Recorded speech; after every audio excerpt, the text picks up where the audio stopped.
Though I walk through the valley of the shadows of death, I shall fear no evil, for your rod and your staff, they comfort me.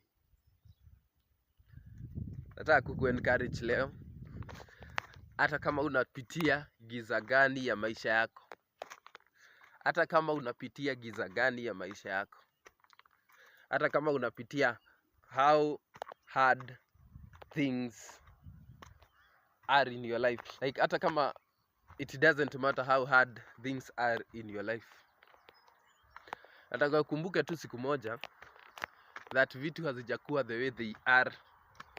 Kuna time vitu zilikuwaga poa, kuna time mambo ilikuwa imejiweka kidogo na ulikuwa unadhani life itakuwa that way, but sasa life sio una controligi kila kitu.